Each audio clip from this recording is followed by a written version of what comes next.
Oh yeah, good point. Turn the volume off on my phone.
Run.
All right.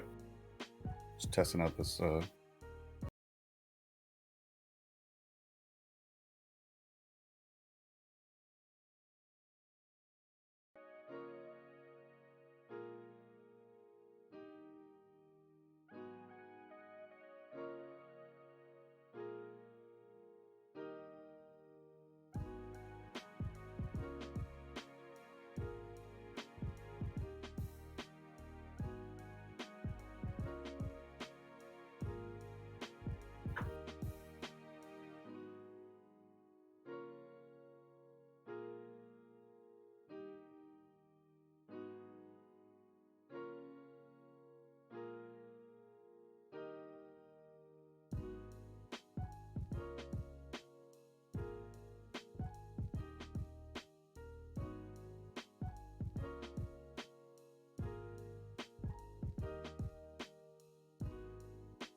What is up, ladies and gentlemen? It's your boy here. It's your boy Czardd, and in the background is my co-host and my fiance Jester Quandary, coming at you live with our sixth podcast today. Today's podcast, we will be having a guest who has been playing Magic since 1997, and who is also a streamer here on Twitch. Let me introduce you to ohonenine, everybody. Hey, afternoon, Czardd. Good afternoon. How's it going, man? Okay, so. I feel you there. Like, how's your day been so far? How's everything going? Not very productive, but I have been enjoying some pizza and some wine, so that's always good. That is good. I am glad to hear that. I'm doing, it's always fun to enjoy a glass of wine, you know what I mean? Have a day just to vegetate. Exactly. Alright, let's say we break into these questions here, shall we? Alright, let's start with number 1 here.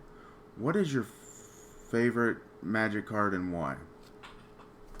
So, I kind of gave 2 answers to this. I know already after the start here, and I'm not answering it directly with one answer. The 2 cards I can think of immediately would be Cataran Overlord from Marcadian Masks. This is a card I think from 1999. I want to say is when that card was made. It's an absurdly bad card. In no way is it a powerhouse card, and I think it's like a 20 cents rare. But the reason I really enjoy it is because it reminds me of a time, the peak at which I was playing probably the most Magic every day. At that time I had created a mono black mercenary deck, and again the power level is very low, but it reminds me of the time we were playing casually with my friends in middle school, sitting around on the carpet and just kind of playing Magic for the enjoyment of it, which I think sometimes people lose track of. It's a reminder of that time. The card itself, I guess I can go over the stats just really briefly. It's 3 black and 4 colorless for a 7/5 mercenary. It does have an automatic sack outlet to regenerate it, and then you tap 6 and tap it to search your library for a mercenary and put it onto the battlefield. The old text here actually says put it into play, but that's a different way that they used to write cards. So it's even old enough that the text is different. So that's the first card I wrote, or I answered with, just because it like I said, is more of a memento to a period of time. Absolutely. And then the second card, I'd say mechanics-wise, is Lion's Eye Diamond from Mirage.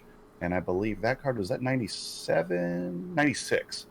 So Lion's Eye Diamond is probably one of the more valuable single item rares that I own.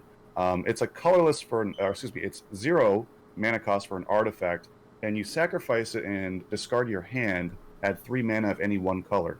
And the reason I chose this one from a mechanics point of view is it is so much of a hurdle for new Magic players to understand how Lion's Eye Diamond could possibly be any good, because we learned early on that what's in your hand is really what you're able to utilize. These are just the spells you have at your will to cast directly into the field and interact with your opponent. But Lion's Eye Diamond kind of turns that on its head, because the very first step is to discard your hand. Now, obviously, there are a number of enchantments and artifacts and activate abilities of creatures you could utilize with it. But even more advanced players will understand the concepts of casting things from your graveyard, fetching things from your sideboard, being able to plus creatures or use their activate abilities in other ways. So it's just a very interesting card mechanics-wise, because the first time I saw it, and when I opened this booster pack and pulled this card as a young lad, I looked at it and I just thought, this is my rare? I want a big, dumb green creature, because it has a bigger number on the bottom right corner. But in reality, this card, I think right now is at the time that we're shooting this, it's worth about $200 to $250, depending on the condition. Wow. And it makes sense with things like Madness and all the green-black decks that can dig through their graveyard. It has incredible value. Absolutely. So yeah, those are the 2 cards I'd say enjoy the most. Absolutely, and I got them showing up here on screen right now. I like the diamond card. I think it's very interesting artwork on it. It's got like the lion, and the diamond itself is pretty cool.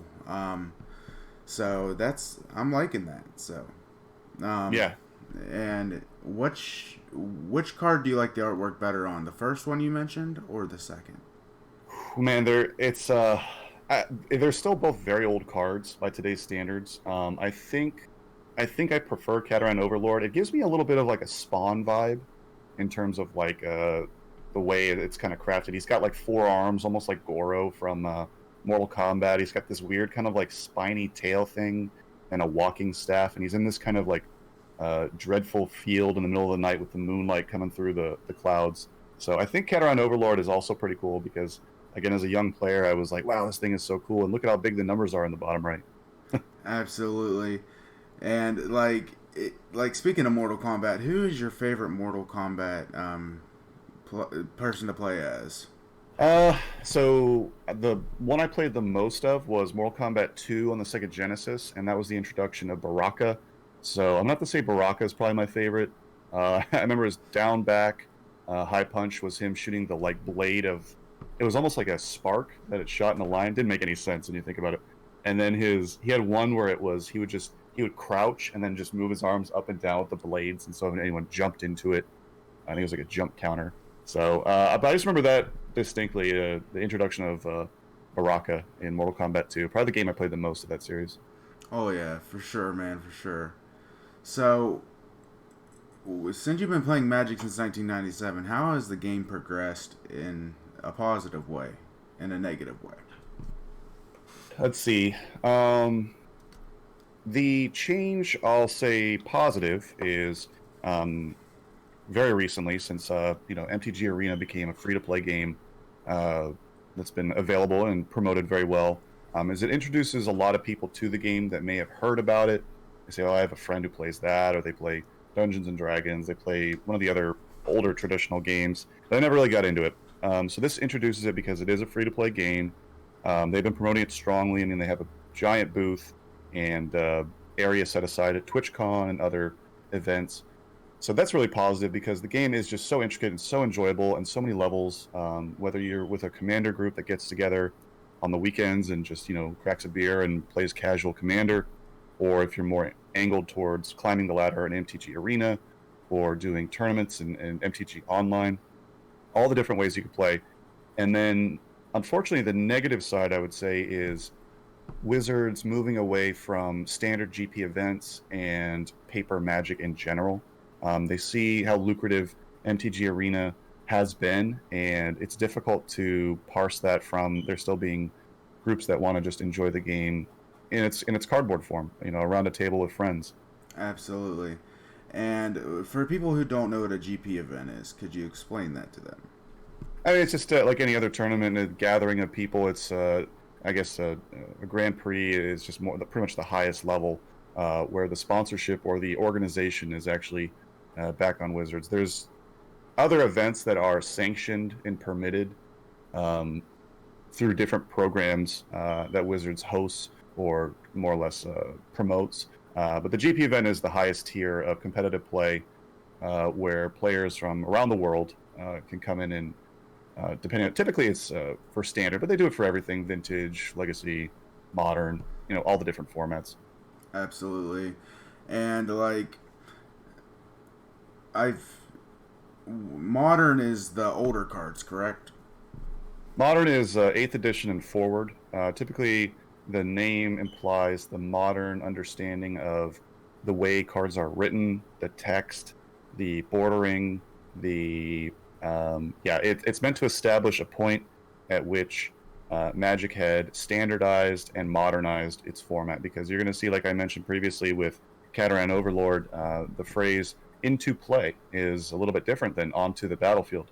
So different little things like that, the bordering, the structure of cards, the way that the things are laid out. That's the line in the sand, though, is 8th edition and forward. Absolutely. So let's move on to question number 2 here.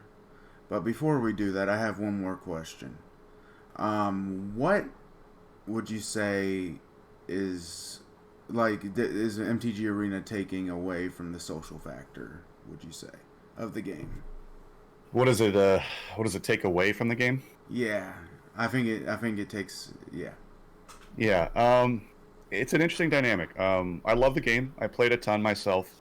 I probably play at least even on days when I have a long work day and commitments after work, I still sneak in at least an hour just to work on the dailies and do other stuff.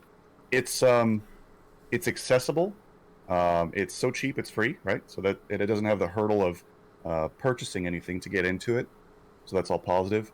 Um, Unfortunately, it can skew an understanding of the game because of the way the game is organized to look like a Hearthstone clone, effectively. And Wizards has said multiple times throughout the past years in their development of MTG Arena that that was their goal all along. So that's not a speculation. Wizards has come out and said, we want to make a Hearthstone game that is emulative of the product that we sell. So that's it can skew it because of the animations, the dynamics of the cards, the focus. Obviously, at this point, we just have standard and the new format with historic to kind of pair with Pioneer, which you can have in regular Magic and on MTG Online. So yeah, I think there's new players that may not even be aware that the game is 25 years old, 27 years old, whatever it is, and has so much depth and history, all the eras of banned cards and dual lands and the secondary market and the way that cards are managed. It is almost as a financial asset by a lot of people. There are people who have never played a game of Magic who own tens of thousands of individual cards in a asset acquisition. They're not even particularly interested in playing or understanding it, but they understand the value of collectibles in the same way that you would hold on to a Mark McGuire or a Ken Griffey Jr. It's a collectible and it has intrinsic value. Absolutely. So let's go ahead and move on to question number 2 here. If you could change one thing about Magic, what would it be? Ooh, okay, so kind of difficult with the game established as much as it is, but if we could go back in history with Mr. Garfield as him as a PhD and mathematician, it would be to add some form of recursive mana generation system to prevent people from being locked out of game because of their bad RNG on the cards they draw. Magic requires mana, which should typically come from lands or mana rocks. But there are scenarios where you could be locked out of the game, not because of poor gameplay or poor strategy, but just because of bad luck. And there are people that feel frustrated with games of luck because there's no possibility for you to at least have a fighting chance. But RNG is baked into the game. It is part of the game. When you top deck, you're starting 7 from a 60 card deck or 100 card deck with Commander.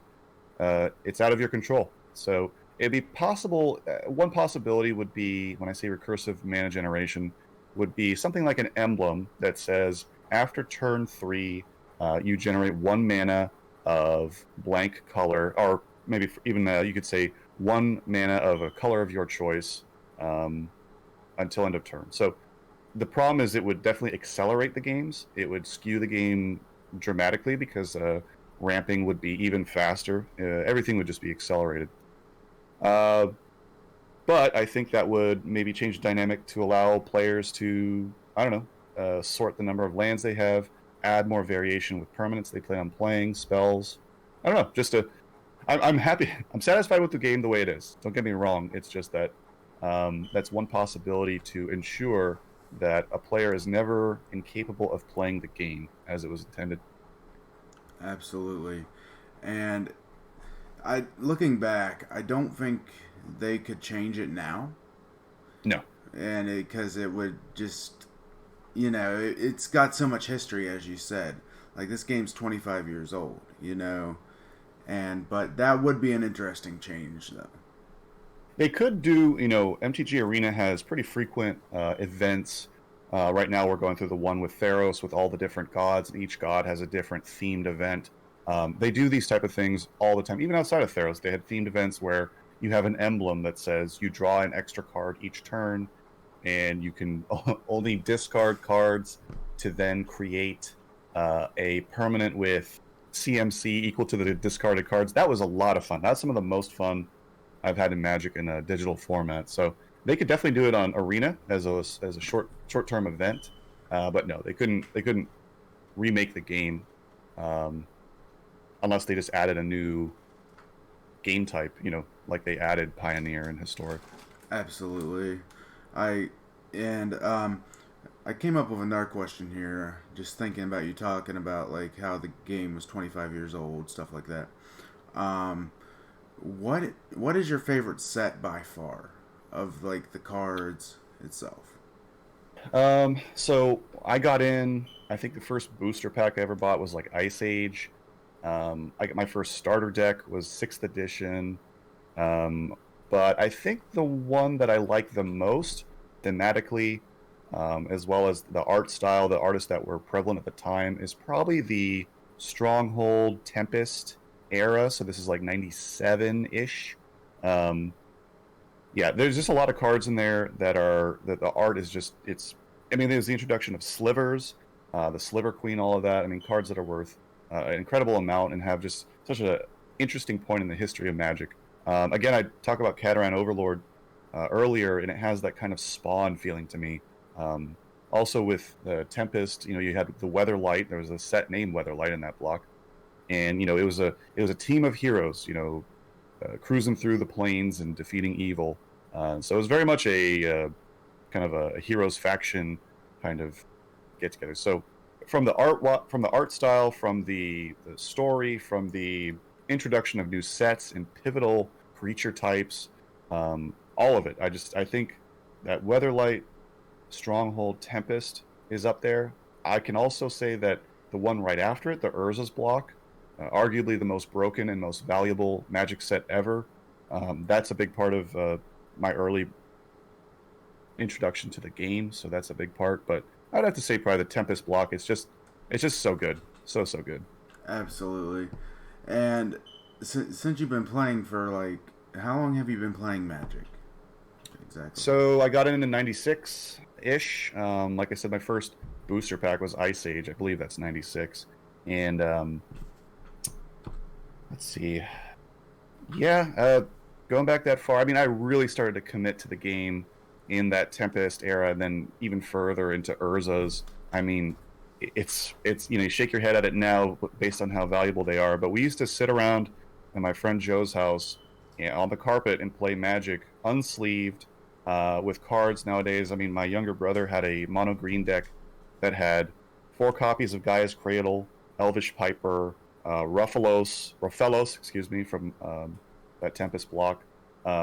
Incredibly valuable cards. I mean, Gaia's Cradle is a few hundred dollars each. Yeah. Elvish Piper, Ruffelos, all of it, just incredibly valuable cards. But yeah, we were kids. We were enjoying the game, so I don't regret it at all. But I wish I could have gone back and just tapped on my own shoulder and said, "Hey, why don't you just put that in the sleeve?" Absolutely. I think we all wish that sometimes. Like, I remember cards back in the day, like where like you said, we'd play without sleeves, and it just their value goes down. You know what I mean? Yeah, the jumping from, if, for example, if you have an old revised dual land, and it's in near mint or mint, and the drop from near mint to light played or even medium played is like 50%. So you're talking Wow.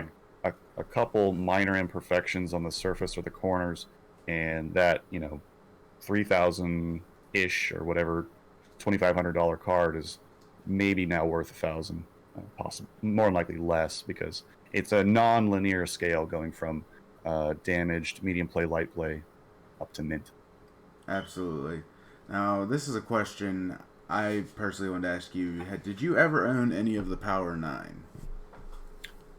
I had a time walk at one point, but it was or no, actually no, I'm sorry, it wasn't time walk. It was oh, was it a Ruby? This is I don't own it anymore, and it was severely damaged. It was actually the thing is Wizards used to have um Wizards used to have a store in the mall that I was at, and people would actually go in and they would trade cards. This is the height of Pokemon, and people would go in and it was like an LGS, but it was hosted by Wizards.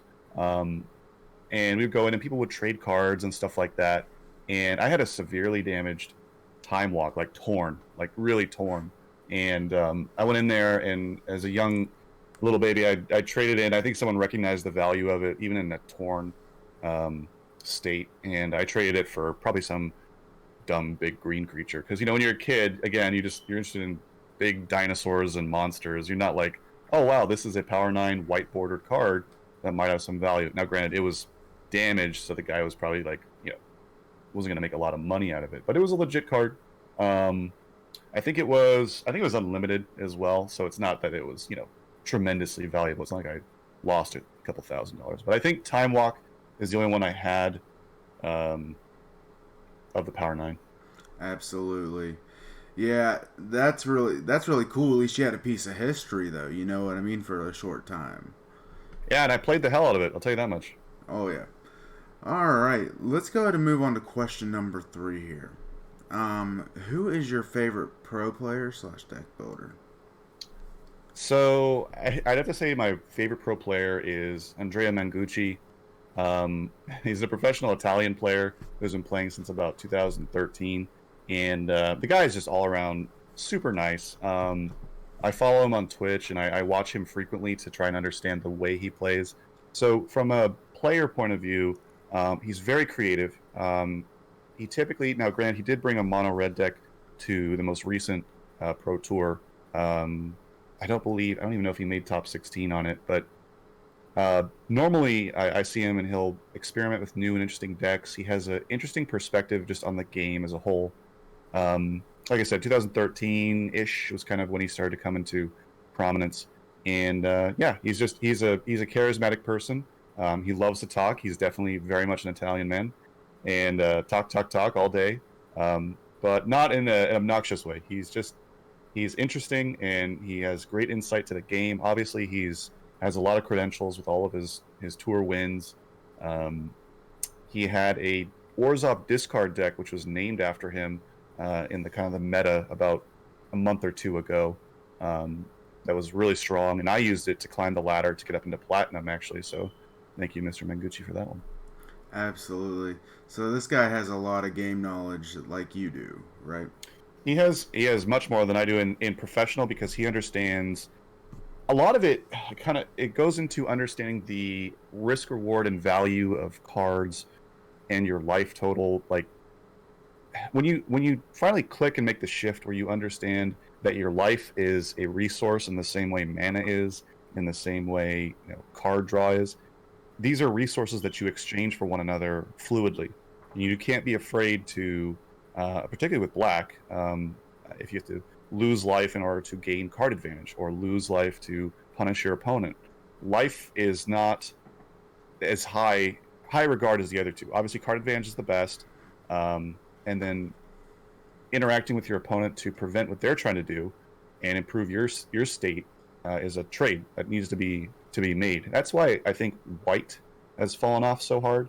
When you have cards that you gain 3 life. Okay, well, congratulations. That's all nice and well, but the following turn you just wasted a card potentially to gain life, when your opponent is going to get the card advantage that's going to give him a significantly better position on the board. So I think he understands that to an extreme level, and has proven that with a lot of the decks that he's built over the years. Absolutely. Like, what's your favorite deck he has built? I'm gonna be, again, in the short-term history. I think I'm gonna have to be. I have to say that Orzhov discard, just because it did aid me so much. Like, I watched him play it live on Twitch, and then I saw a number of other people. I think Day9 and a couple other people called it the Mangucci Orzhov deck, and I was like, wow, okay, so he's manipulated the meta of Standard so much that they're naming decks after him. So there's not a lot of other decks in Standard players in Standard that can say that, I think. Yeah, I would agree as well. So when we go into like the pro player's mindset and stuff like that, what, like, I'm trying to think how I'm wording this. So life is a resource as well. Don't be afraid to lose it is basically what you're saying, right? Correct. And don't be afraid to discard cards from your own hand. I mean, in modern format, it's things like dredge and things that dig through your graveyard. I mean, there are decks that excel at discarding yourself. Which again, if you had talked to young Timmy 019, in the late 90s when he was learning to play the game. It's an absurd concept to try and wrap your head around.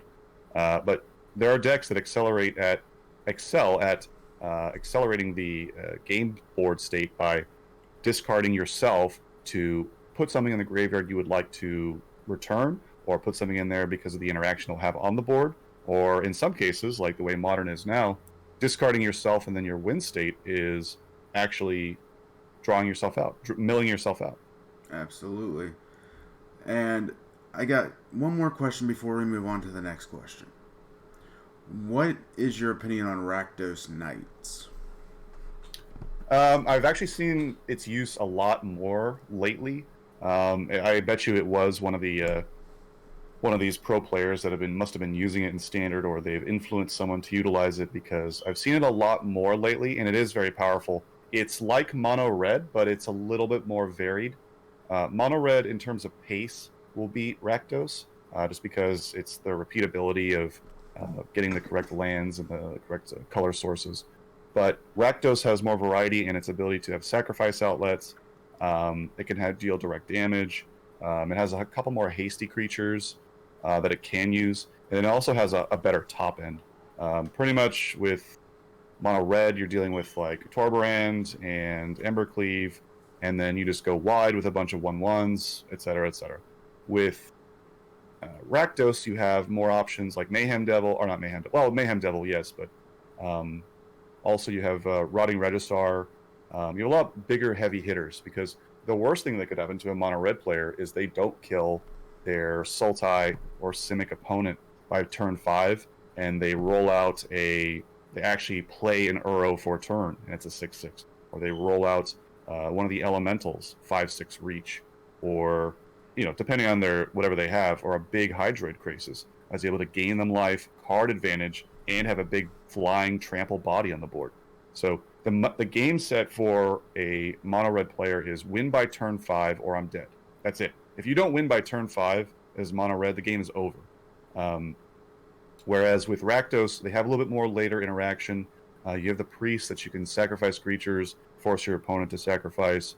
You have a little more card advantage. You have a little bit more high-end, expensive creatures. But you still have that early interaction with hasty 1/1s that get larger over time, and ones that devils, for example, if your opponent chooses to kill it, it can return by dealing 1 damage to one of your mana dorks or something like that. So I like it. It's varied. It'll still lose to mono red in a foot race, but for the most part, it's interesting, and I've been seeing a lot more of it in the past, I'd say, a couple weeks. Yeah, that's crazy how good that deck is. So we're gonna go and move on to question number 4, I believe is what we're on. Who got you started in Magic? So as a little Timmy, 019 Timmy, I collected Pokemon cards like everybody else did. It was at an absolute peak. I mean, I think I was in elementary school or middle school when the Pokemon movie came out, and you could better believe every kid in the world went and saw that. And I was collecting Pokemon cards, and our local LGS, which was next to the movie theater, I was in there one time, to pick up whatever it was, either a standard booster, or at the time I think Forest and Fossil had come out, something like that. It was like super early. Again, late 90s, and I saw a booster pack for, I believe it was Ice Age, and it had the Ice Dragon on it, or it might have been one of the Tempest or Weatherlight boxes. But anyways, I saw that booster pack, and get a little bit older, and I was like, wow, that's cool. Like, just the art on it, because a lot of people are drawn to Magic, and even people collect it that may not play. It's like, wow, that's like the art on that's amazing. So that's kind of it. I got the pack. I think I got an absurdly bad card out of it. I got like Ice Cauldron or something like that. But that was it. That was my segue was into the game was via Pokemon. Oh, okay. Like with Pokemon, like you said, every kid and their brother was like playing that game back in the 90s and stuff like that. They had the card game, they had the video game, they had the series. Which one did you like the most out of it? You mean the media format, like whether TV show or the movie or whatever? Yeah, what was your favorite Pokemon movie? Oh man, I think my favorite media, like obviously we played the game and traded cards and stuff like that, but there was all the promotional tie-ins. I mean, McDonald's had their thing where you got like a toy, and the movie was just bonkers in terms of like popularity. But I think the TV show was the most. You know, Saturday morning cartoons were still a thing. Like, excuse me, I still think they are. Do kids watch cartoons these days? Is that Saturday morning? Is that a thing? I have no idea. Yeah. Yeah, it used to be, wake up super early and bowl of cereal, and for us it was Pokemon. And when a new episode was going to come out, I mean, there was a saga with Charizard, and they're like, oh, Charmeleon's going to evolve into Charizard this week, and we would get legit excited. Um, so yeah, that was I think the TV show is the most hype I got out of any of it. Absolutely. And when you guys watched that, going back now, would you watch the series again? Oh no, I can't watch it now. It's no, it's I think it's through the goggles of nostalgia. Like, Uh, like those rose unlike tinted unlike me talking goggles. about Weatherlight and Stronghold, which I can still appreciate now, it would be pretty hard for me to sit down and actually watch a full episode of Pokemon. Absolutely. All right, let's move on to question number 5 here. So where do you see Magic going in the next 3 years? Okay, so as I kind of mentioned earlier, Wizards, they're not fools. They are printing money with MTG Arena, even with it being a free-to-play game. And so I anticipate them to continue to bear down on maximizing the profit they can get out of MTG Arena. And why not? You can't blame them for it. The incredible increase in the popularity of Magic is mostly due to MTG Arena.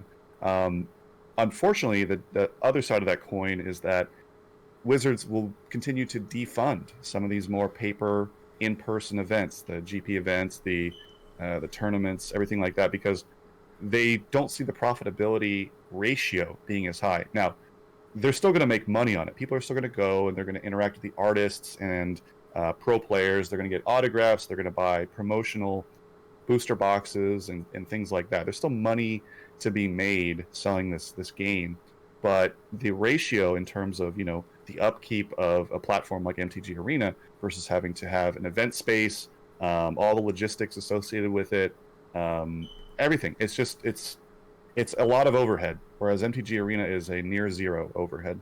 So I think they're going to continue to work that route. I know Tolarian Academy had put out the hypothetical question some time ago about the permanent defunding of paper Magic being sanctioned by Wizards and it just going to a peer-to-peer kind of environment. But I don't think it'll ever go that far. But I think they're just going to shift, like everything, shifting away from, like we used to go to the mall to like buy a pair of shoes, or like, if you needed to like go and check out some electronics, you'd go to the store, and, the EB Games or whatever you had, GameStop. All that stuff is available online now. So it's just a shift in the way our culture operates, and Wizards is just emulating that. Absolutely. Like I see more and more people shopping on like Amazon or something like that instead of going to the store nowadays, you know? Yeah, and you can also see this further emphasized if you want to talk about the finance side of Magic, in that Wizards has dropped MSRP. And what that means is that retailers are now permitted to sell below a recommended value, which really hurts LGSs in the small guy, because it allows some of these bulk offshore companies to acquire cards at very low prices, and then resell them with minimal overhead as compared to someone who owns a brick and mortar shop, in your hometown. Absolutely. Like they're like those shops you really don't see anymore because people. No, and we have one. I'm very fortunate. I'm in the Bay Area of California, outside of Oakland, and we do have a number of really high quality shops. There was one that my closest one that actually recently opened a kind of a 2-story gaming room in the back, and so they have D&D and Warhammer on top and Magic on the bottom, and they have tables and props and everything all set up. It's really nice, super super cool. And I go there frequently. Well, obviously with what's going on in the world. I haven't been there in a little while, but they host FNMs, they host tournaments. Yeah, I mean, they even go all the way back and they'll host vintage and legacy stuff. So I'm very fortunate. Yeah. Absolutely. And it just, I hate to see that. Like, the stores are starting to diminish and stuff like that. And it's all down to this culture we live in right now. And I think people need to go more to those stores to support your local game store. That's what I'm trying to say, guys. So, Yeah, and particularly with what's going on in the world right now, there, if you can, I know Wizards has made a campaign recently where they've said if you can purchase online from your local retailer, your local game store. If they have an online store, use that portal to aid them in this time when people can't go and interact on FNMs or other organized play. That's the best way you can support. Is just until all this ends. That's the best way you can help. yeah, absolutely. Let's go ahead and move on to question number 6 here. What is your most memorable Magic moment? So I don't really have like a punctuated I won a tournament, et cetera, because honestly, I don't have much of a terrific career in competitive play. But I think the most memorable moment is a series of moments. And as I was a kid, probably 10, 11 years old, sitting around in my buddy Joe's living room, playing Magic on the carpet and just hanging out. It's just such a memorable time. Obviously, nostalgia plays a significant part of it, but it's just about the interactions that we had as kids, playing with what we now know are these priceless cards from a certain era, and it's just such a great, the camaraderie, the learning the mechanics of the game, which, admittedly, in hindsight, we did not know how to play the game correctly. Like the different, you know, untap, upkeep, draw, et cetera, main phase combat. We didn't understand the order of events. I mean, we kind of got it, but in hindsight, like second main casting, if I had told young me that, I'd be like, oh wow, that's different. Absolutely. Like, and the rules were they straightforward back then, or were they not really straightforward? Um, yeah, I mean, there were some weird things. Like back in the day, there was like phasing. That was a thing. Flanking was a thing for Mirage as well. There was we used to have. I mean, early on, cards that were instants used to be called interrupts. So like, and literally, sorcery, creature, instant, enchantment, artifact, etc., etc. An interrupt was a card type, and it was just meant to be an instant that was utilized to, as it implies, interrupt your opponent's play or have some type of interaction in between, because the stack was different. I mean, we used to have combat stack variation, like way different. I mean, even things like mana burn. Mana burn is not a thing anymore. If you had unused mana at the end of a phase, you would take that amount of unused floating mana as damage. So there Wow. was some weird stuff going on back then. Yeah, and a lot of rule changes, significant rule changes over the years, over the past 25 years. So, would you say the game's a little bit more simplified? I think it's simplified. I also think it's standardized. I think that's the main thing. It was still Magic was still so young that it was kind of all over the place. And we talk about modern, the format, because modern in some ways could also be interchangeably called standard, because it was the standardization of cards, of text, of rules, all that stuff. Absolutely. And with the standardization, when did that exactly happen? Do you remember what year that happened, or for the It was right around 8th edition. It was right around 8th edition, so that'll be about, oh god, what is that? Mid 2000s? What was it? What was that? Yeah, 2003. Okay, so that's about right. Yeah. Um, 8th edition was about 2003. That's when things started to kind of coalesce, and Wizards kind of knew the direction they were going to take the game and the way that text was going to read out on cards. that's a good thing for the game. That's what really led the game to where I started playing back in 2007. So, and yeah. All right, we're gonna go ahead and move on to question number 7 here. Where do you see yourself going with Magic? So I mean, with Magic, it's always just been a part of my life for most of you know my time. Like I said, since about 10 years old. Um, Continue to play casually with friends. We have a small group of about 6 to 8 of us that used to get together more frequently. We do less now.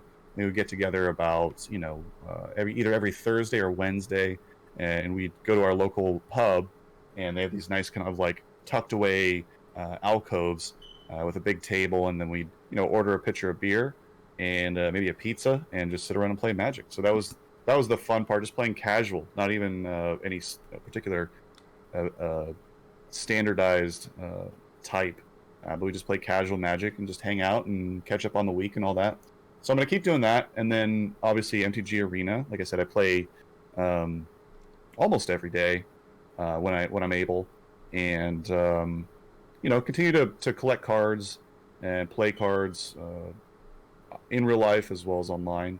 And with the increased value, expected, obviously not with the way the market is now, but long term, 10, 15 years, these old cards from the late 90s, they're just going to continue to appreciate. And as more people our age get older and older, they're going to have those moments of nostalgia, like, oh man, I remember playing, fourth edition Sarah Angel. Man, I wonder what it could be to get a copy of that card. And they'll go on eBay, and I'll be there rubbing my hands together. Pretty much. Selling them to guys who are having a moment of nostalgia. Absolutely. Now, for people who don't know, what's your stream schedule like on Twitch? Oh my God. Unfortunately, my stream schedule is all over the place. I work shift work. I'm an engineer by day, and I work mostly shift work, either 5 p.m. to 5 a.m. or 5 a.m. to 5 p.m. It's erratic to say the least.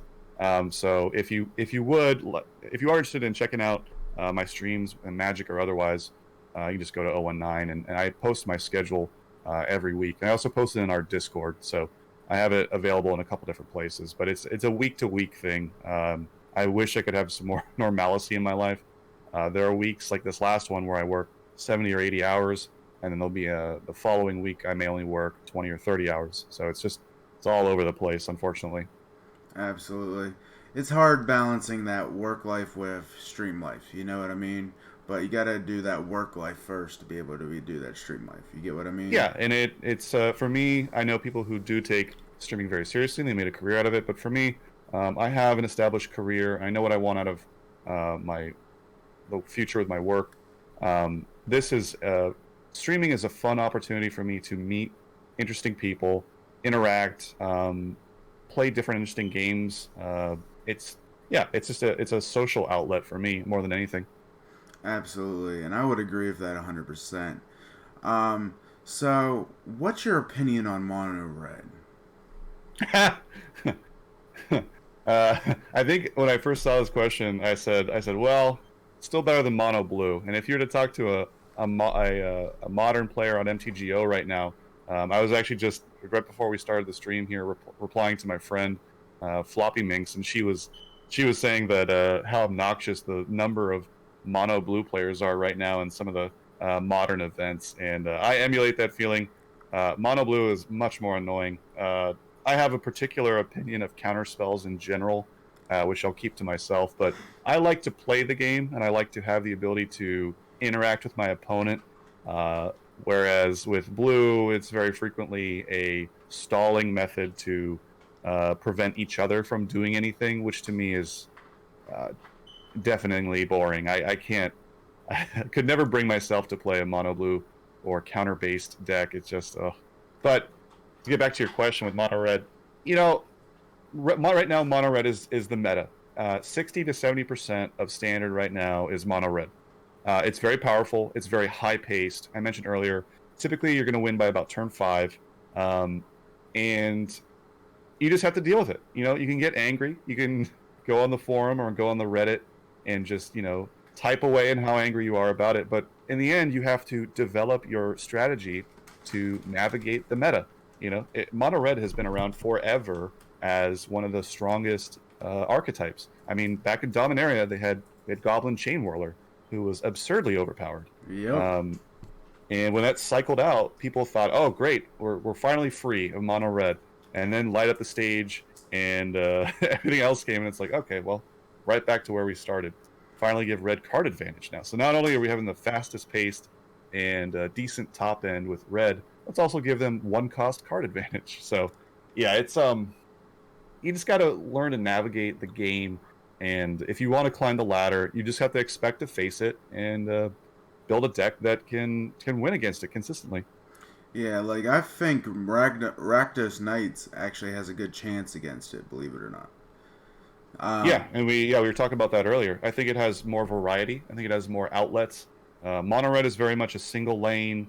Typically the complaint about mono red on the forums and on Reddit and everywhere else is that there's not variety to it. The game is predestined based on what's in the deck. There's no real need to think outside of the box because the deck is prescribed to you to operate one way. The reason I like a lot of the anti-meta decks that I create and put on YouTube, check me out, ohonenine, is they have a lot of variety. They have reach into your sideboard, and you have 15 cards of whatever color you want to utilize. A lot of them have weird interactions where you're searching your deck for one-off obscure cards. So I like the variety of it. But again, if a person is interested in climbing the ladder consistently, mono red is not a bad choice because it's going to get you there. Just don't expect a lot of mental stimulation but in doing so. Pretty much.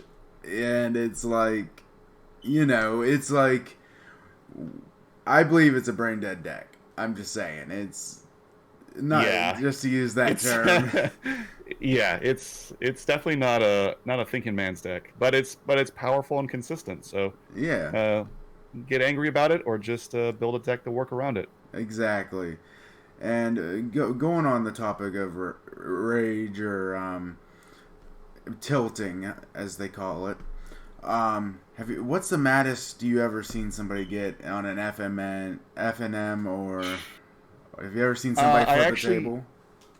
Actually, it was probably myself, but I'm going to avoid outing myself as being the angriest person to have played. I was, let's see here, the worst I've observed is we were at a casual Commander night at my local LGS, and normally, Commander non-competitive, so not CEDH, just EDH, is a casual format that has a certain amount of expected rules that people kind of commit to at the beginning of the game. So people will walk in, they'll say, what's the relative power level of your deck? And you're like, I don't know, on a scale of 1 to 5, 1 to 10. It's a 7 out of 10. And people are like, okay, I'll choose a deck that's roughly that level as well, because there are commander decks that cost $3,000, $4,000, $5,000 that are absurdly powerful. I mean, the point of commander is it's a long, drawn-out game, 4 or more players typically, and you're going to be there for, an hour or two, typically 3. And, you're going to have a lot of board wipes, a lot of interaction. So there was a night where someone had come in with a true competitor deck. He had a lot of vintage cards in it, dual lands and tutors and stuff like that. Easily worth several $1,000s. And at some point, people were like, yo, what's the deal, dude? Like, we thought we were going to do like this kind of like, middle of the road power level.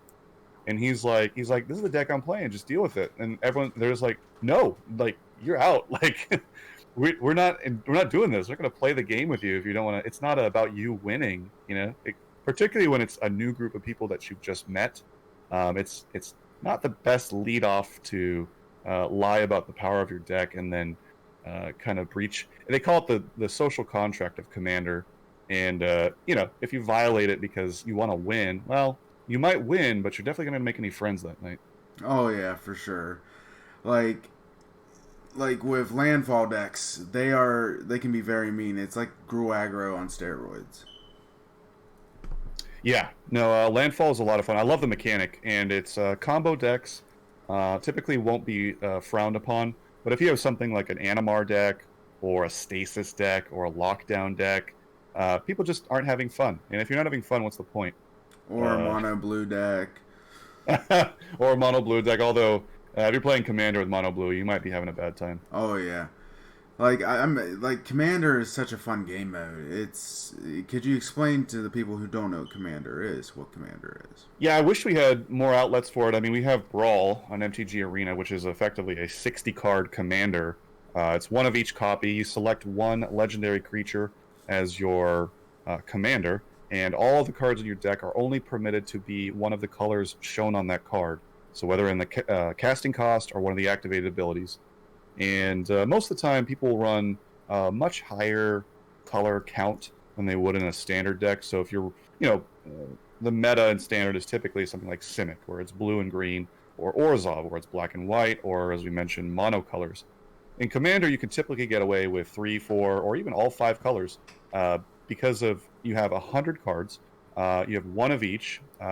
With the social contract, it's expected that you're allowed to play all of your mana rocks without being countered. Counter spells in general are frowned upon in Commander because, again, you're denying your opponent the ability to ramp into whatever end game that they want. So it's kind of like a fireworks show. Like, everyone understands that everyone else is going to be doing these fantastic combos and everything else, but you just kind of let it happen because the expectation is that eventually it's going to be, we're all building up towards this great final showdown, and that's kind of the one of the many social contracts of Commander. Absolutely. And it's all about having fun. That's what a lot of people forget. You know what I mean? It's all about having fun, not just. Yeah, I wish I could play more Commander in real life, but we're all adults now. We have jobs and families and stuff we got to take care of. So when I do get together with the boys and we drink a beer and play some Magic, we typically just play with 60 card casual decks. We'll weigh the relative power of each other's decks, and we'll be okay. Let's just play this because a Commander game can go hours, as many people know. Oh yeah. Now, speaking of beer, what is your favorite type of beer? Like, do you like brews? Do you like? Oh man.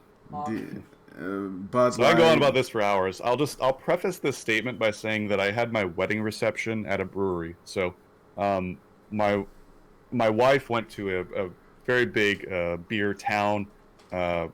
Sierra Nevada is probably my number one beer brewed up there in little old Chico, California, from a dropout of the university who went on to make global international distribution. I mean, I was in Roppongi district of Tokyo, Japan, and I was drinking a Sierra Nevada. So to go from a guy who dropped out of college in a little podunk town in Northern California to having global distribution of his beer in Tokyo, that says a lot about the quality of his beer.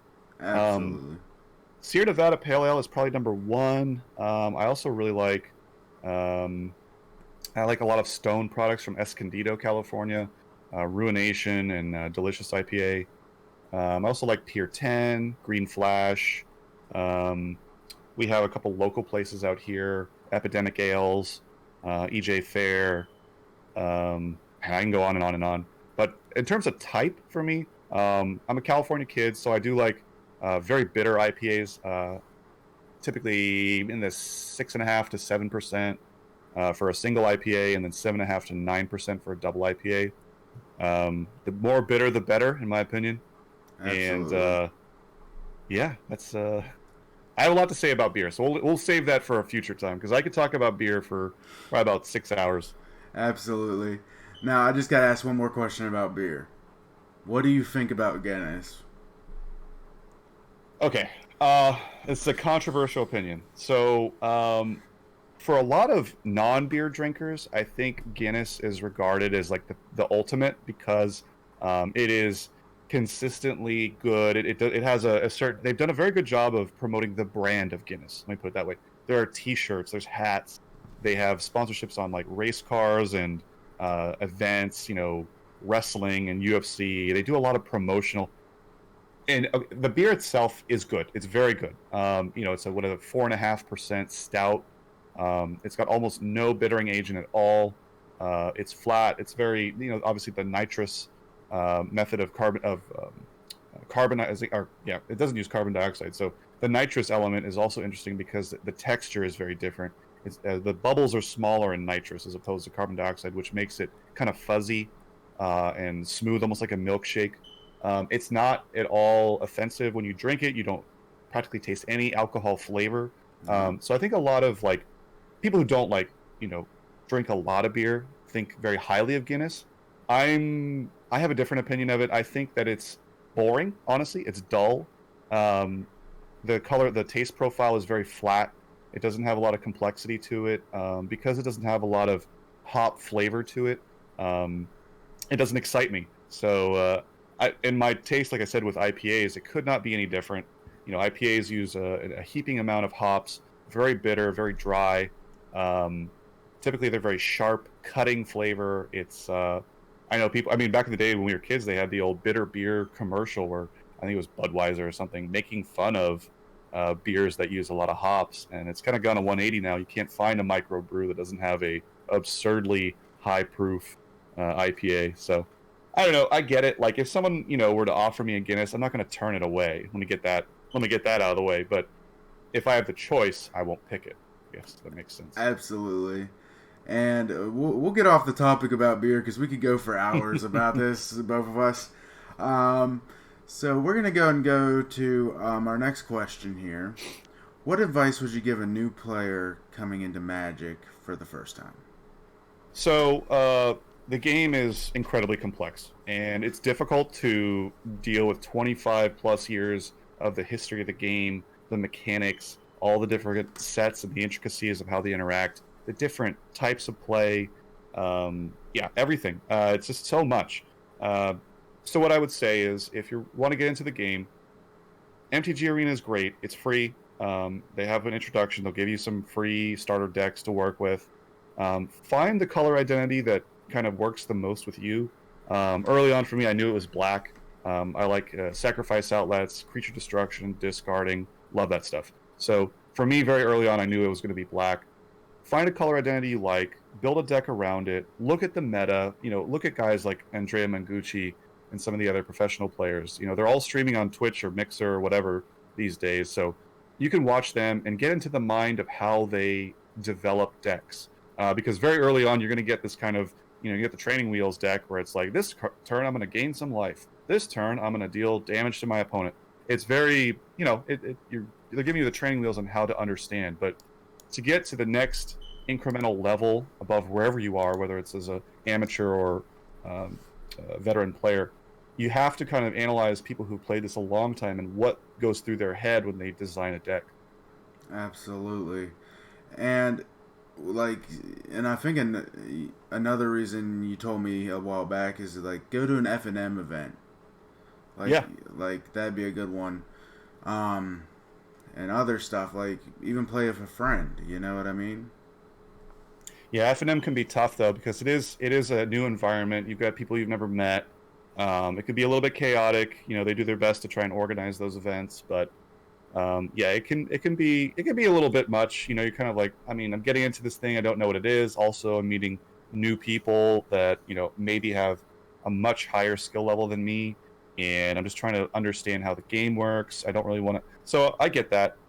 Playing with a friend would be great. And the great thing about MTG Arena, with it being free, is there's really no hurdle anymore.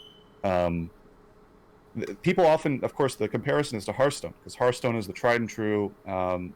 They beat Magic to the market, with the current digital platform by about 5 years. It frustrates me to no end how Wizards has bungled their online presence. But that's another subject. I can go on and on about Wizards' inability to manage an online environment. But people that go from Hearthstone, they understand that I think for every tournament or every deck or every time you want to play, was like $7 or something like that. I don't know. I didn't like it. I played it for a little bit and I was like, this is kind of dumb.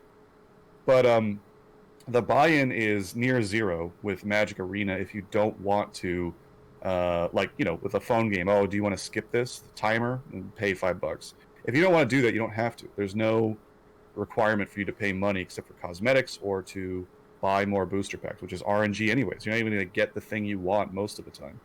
It's going to be one of whatever the set size is, 200 cards, and I'll tell you, it's much less than 1 in 200 chance, because the statistics on some of those mythics are baffling. How I've opened hundreds, if not thousands, of a booster, and I still can't manage to get that A one mythic brazen I need. borrower. Yeah. I'm still working on that, man. I put opened so many what is that pack called? What's in Throne of Aldrain, Hmm. and I still yet to get my last brazen borrower. It is It's crazy. baffling, the percentages. Yep. And it's like, what do you do? Come on, give me a brazen borrower. Give me a brazen borrower. Yeah, I've got, I don't know how many times I've gotten 20 gems. Like, oh, thanks. Yeah, pretty much. And like it's like in the buy-ins at local game stores, I think they're like $5, which isn't too bad. But if like Yeah, I think F&M is 15. You get one we have at our LGS is $15. Obviously, you get to keep the contents of the 3 boosters, and then I think if you win one game or you play one full game, they'll give you the option of either, like, another booster or store credit or something like that. that's cool. Like yeah, it's just interesting, and it also helps support local game stores as well. Right. That's a big event for local game stores, guys. Is if you want to do Friday Night Magic, I urge you guys to do that. Go do Friday Night Magic. Support the local game store. That's a big thing. I'm like telling people is because even though MTG Arena is free, you know what I mean. It's go do that. You know what I mean. Interaction, yeah, the interaction is part of it. I mean, I know some people who don't thrive in Social social environment. interactions like that, particularly with new people. Like, F&M is now, it adds a lot of things. It's a difficult game. Let's acknowledge that Magic is Yep. a very difficult game. Uh, the ceiling for your competency and knowledge of this game is sky high. I mean, you can get into it and understand the basics of it, but to get to the Mengucci level of playing 4D chess, it's not easy. So you have that to overcome, and then you have new social interaction to overcome. It's a lot, so it can be intimidating. Oh yeah, for sure, and I agree with that. I remember the first time. Do you remember the first time you went to a local game store, and were you nervous at all, or? Oh, absolutely. I'm still nervous to go in there, even for an F&M now, and I have I've been playing this game forever, and it's because it's just you walking into a room with 60, or depending on the size of your store, maybe even just 10 or 15 or 20 strangers, and you have to play a competitive game against a stranger, and if you win or lose, it's going to it's going to be kind of strange, because you can, if you play Monopoly with your brother, or family member or something like that, and you stomp them, or they land on one of your cards, and you have four houses and a hotel on it, uh, and they're like, oh shit, and they feel bad, and they have to, you know, give you money or whatever. Now take that, but put it on a stranger. So now your interactions are kind of, you're not as familiar with that person. Yeah, and it's like the basic premise is I think it gets people out there. You know, it gets people out there, but I understand some people can't do that easily. You know what I mean? No, And yeah. it just comes down to that. But we'll go ahead and go to the last question here. This is the most important question I thought of, so let's go ahead and read it out here. When it comes to deck building, what is your thought process when it comes to building a deck? And what advice would you give a new player trying to build their first deck? So I'm actually going to answer this in reverse. So with a new player, I would say don't get too fancy. Initially, what you're going to want to do is look at the meta and replicate it. So just if Sultai ramp or Simic ramp, or Timur adventure or mono red, or whatever the flavor of the week is that the meta is really thriving on, attempt to emulate that. Find your color identity in the game. That's part of the fun of it. Find what speaks to you, the gameplay style that you would like to do, and just build a deck around that. Later on, when you've played a lot and a lot and a lot, like you and I have, where you just kind of get exhausted with the grind of the ladder, find something fun. At that point, you understand enough about the meta to build decks with consistent winning ratios. Start looking at janky, fun, weird combos and cards that to build around to make the deck building experience more interesting. Because you don't want to just fall into the trap of just playing the meta because it is mind-numbing. Particularly with mono colors, like I said, the gameplay is more or less predestined by your deck choice. So if you do want to enjoy the game and learn more about it, find weird combinations, and yeah. Absolutely. Like as today on my stream earlier today, I'm starting to get bored with the meta. I think I'm gonna start building like jank decks and Yeah, stuff they're like fun. that. And MTG Arena in particular has non-ranked events all the time, and they've got draft, and they've got, like I said, for Theros right now, they've got the God series. So yeah, you don't have to just grind the ladder with whatever the most popular deck is. You can enjoy the game, which is, it's absurd that we have to actually say that, but you can just enjoy the game for uh, all of its elements that you can Do with it. interchange. Yeah, exactly. And then let's give a big round of applause for 019.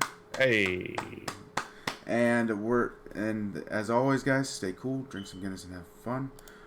All right, that's the end of the recording, guys. We're gonna go ahead and have the chat answer some questions here, ask some questions and stuff like that. So, has anybody got any questions for 019? Like, no, thanks for. It's fun. It actually, when you prompted the questions, it kind of made me think a lot about the game. So, yeah, I appreciate you having me. no problem at all, man. And Jester's got one. What's your question, Jester?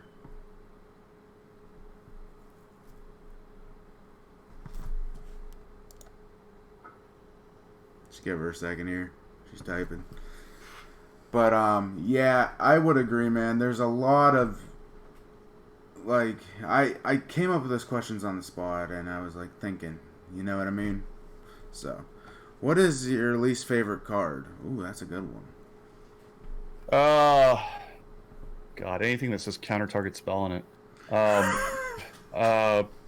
Probably Frilled Mystic. Yes. I hate that card because the thing is, when you're playing a Simic deck, you know it's coming. He's sitting with 4 mana or 5 mana, and it's just which counter is it going to be? Oh man, it's pretty much Frilled Mystic because not only does it counter, but then it provides him a body to block whatever you might have on the board already. Hate that card. Oh yeah. Hate that card. Like What else? Oh, also again with Simic is the wolf night pack something. MTG night pack, it's like night pack something or other. Night pack ambusher. Fuck that card. oh yeah. You're God, good. because they played it end of turn. It sits there. It makes a 3/3 the next turn. It's just ugh. Constantly 3/3s, and then they got counter spells in hand, and it's like, Yeah, I mean, it went to when Pyotr Gogolski won with the Throne of Eldraine Pro Tour. He brought June's Sacrifice, and he won. I believe he's Polish. Pyotr is, and I think the other 6 of the other top 8 decks were all like Simic Flash. Thank God it didn't win because I hate to see the bad guys win. yeah. In this case, counterspell players are the bad guys. Yep, and it was. I even play a Simic Flash deck from time to time, and I'm like, You feel bad. You feel dirty. Yes, I do. I'm be honest. It just when I'm in like one of those lose after lose, it's like okay, I'm done. Switch to Simic Flash. Just win. Or Rakdos Knights, as I said earlier. That's a good one as well. But all right, guys, we're gonna go ahead and raid somebody here. I asked another question. Oh, you asked another question? What would he change about the meta, and at this very moment? There are. Okay, well, the main problem with the meta right now is that white sucks. Almost no one plays white. I mean, not even just as a monocolored deck. I mean, mono white weenies was a thing for a while with life gain, but it's so easy to navigate. I mean, it's a one-trick pony, easy to just demolish. I would say bolstering white. White needs more powerful creatures, but the problem is, as we talked about the phrase color identity, is White's color identity is gaining life, which we talked about is an interchangeable resource. When you're facing things like blue, whose color identity is card advantage and counter spells, you're never going to win ever. Along with green, making big creatures, 1/1 counters, fighting, trample, all that. Red is direct damage. It's hasty creatures, and then of course black is destruction, discard, and disrupting your opponent. All of those are great, but white has nothing. White has life gain, and that's not a good macro to have if they want to actually have any chance of clawing back into the standard. So print more powerful white cards is pretty much the only thing that can happen. But with, again, the history of the game, if their color identity is already chosen as life gain, there's not much you can do. You can have all the life gain creatures you want, but it's never going to compete. The only thing I guess you could think of is that 5-cost Elspeth enchantment that has them exile a permanent, but again, it costs 5. Most of the time you have to hard cast it, and you're just stuck up against more than likely a counter spell or instant removal. It's just white is in a bad place. They need some love from Wizards. Oh yeah, for sure. She has one more question for you, so give her a second. She'll probably type it here. Yeah, and then I need to go get some more wine because I am out. All right. What's your opinion of black and blue for a beginner like me? Dimir is among the best because black and blue is Dimir. It has everything you want in a deck. It has ramping ability with card draw from blue. It has destruction with black. It has interaction. The only thing it can struggle with is like artifacts and enchantments. Green and white typically have things like naturalize and stuff like that. Disenchant, where they can interact with those. Dimir is very, very good unless you're going up against like a Timur artifact deck or something like that, because you're not going to have any way to stop their multiplying ramping effects with enchantments and artifacts. But in terms of like what it can produce, it has some of the best planeswalkers. It has Liliana, it has Ashiok, it has Jace, and then on the other side it's got destruction, discard, exiling. It's got some big creatures, some big like Leviathans and Krakens. Got good flyers, great flyers. Black has a lot of really good devils and demons that can get in for damage. All in all, Dimir is good. Now, right now, I don't know the state of the meta, but Surveil and kind of the other... Surveil at its peak was the archetype for some of the best decks a couple sets ago, back in the Dominaria, when Dominaria was still legal. It still sees some play now, but typically people will go 3-color. They'll either go Sultai, so they'll add green, or they'll add red and go and get some of the more like the Nicol Boluses out and stuff like that. But just flat black blue is powerful, but maybe not so much in the standard meta. Yep. Like Bant Ramp. That's the one of the most expensive decks I've ever seen on Magic. Yeah, Bant is out there. Yeah, because it's got Collected Company and stuff like that. Yep. But all right, man.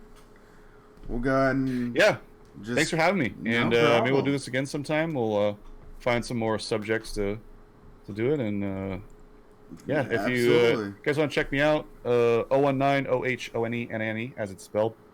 Twitter, Twitch, Instagram. Where else am I doing things? I don't know.